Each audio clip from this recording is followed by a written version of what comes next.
median age, according to Pew Research, for a leader in a country that's labeled as free is 58.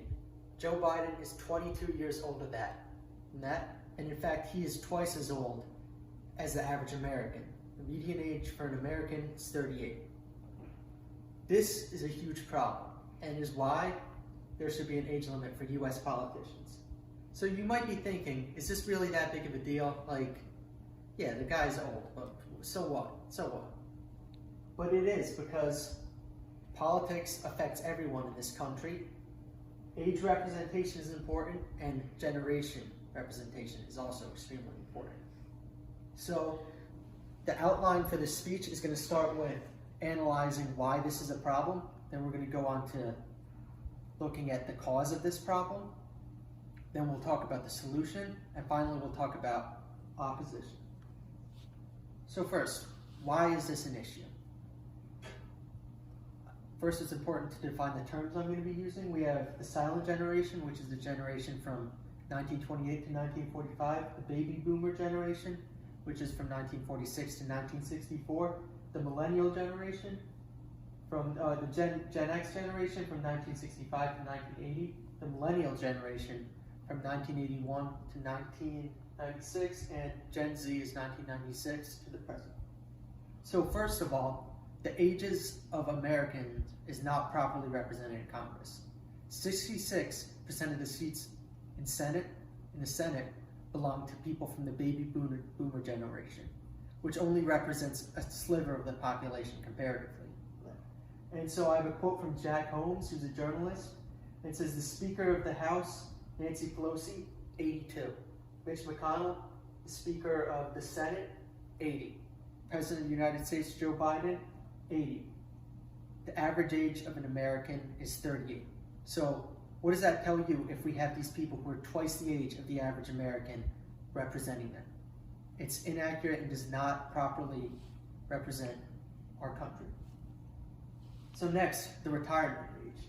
The US retirement age is 67, and the average age at the Senate is 65. Should we really be having these people who in any other position would be so close to retirement running our country? I do not think so. So then that brings us to what is the cause of this problem. And the problem is that there's nothing to prevent this from happening, and there never has been. Sure, we have term limits for senators, presidents, people in the House of Representatives, not for the Supreme Court, but the problem is only the president has a limit to how many terms they can serve. Senators and people in the House of Representatives, they can serve an unlimited amount of terms. So as long as they're being elected, they can serve regardless of their age. You could have someone who is 120 years old serving in Congress.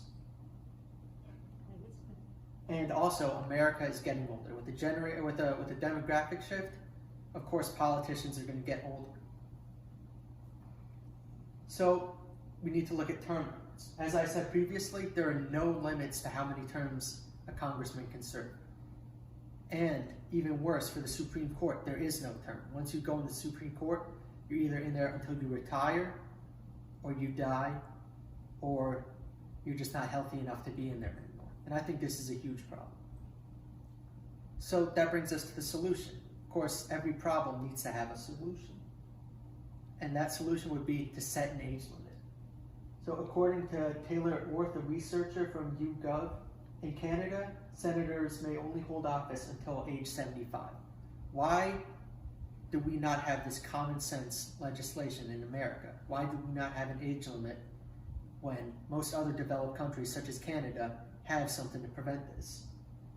Police departments require that officers retire in their 60s.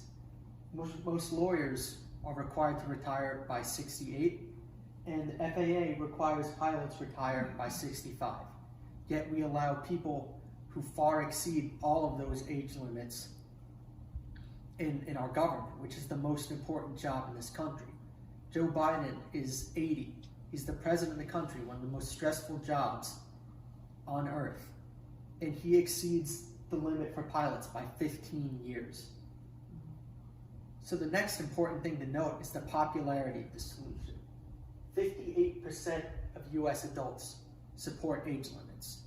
So we have a very large majority, or not very large, but we have a majority of adults are in support of this legislation. And even Jimmy Carter, the former president of the United States, said, I hope there's an age limit. If I were just 80 years old, if I was 15 years younger, I don't believe I could undertake the duties I experienced when I was president. If the former president of the United States is telling you that this is an issue, then I believe we should all listen. And then term limits. As I said earlier, we should either set a limit to how many terms a senator can serve, so we don't have people serving for 30 years at a time, or we should just set the previously mentioned age limit. And then the government should require a term limit of any kind for Supreme Court justices. It is ridiculous in a democratic country that we allow people to hold a position for life. Which brings me to the opposition. So of course, many senators are going to disagree with this. Many people in the political establishment are going to disagree with this. And what they would tell you is that experience is important. Some would argue that it's ageist to require a limit, and others would say it's important for our leaders to be mature. And my rebuttal to that would be that proper representation of the age groups in our country override all of those concerns. I think it is ridiculous in a democratic country that we have the people representing us in houses of government don't match up with the rest of the country. And retirement ages are already required in most other jobs. Even jobs that are only like a quarter of as stressful and work intensive as being in government. We require a retirement age for that, but we look the other way when the leader of this country is 80 years old. So that brings me to my conclusion. So it's important to note that politicians in this country overall are too old to represent our nation. The causes of why this happened is because there is no system in place to prevent it. The solution is to enforce term limits or age limits, and the opposition believes that term limits would be ageist or experience is necessary in government, but representation, as I said, is more important than those concerns. So I wanted to leave you off with a quote from Pew Research, and this is from Laura Silver, who's a researcher. It said, the United States is one of only 2 countries that are classified as free that have a leader over the age of 80. The rest of those are dictatorships and countries labeled as not free. Is that really the company we want to be in? No. Thank you.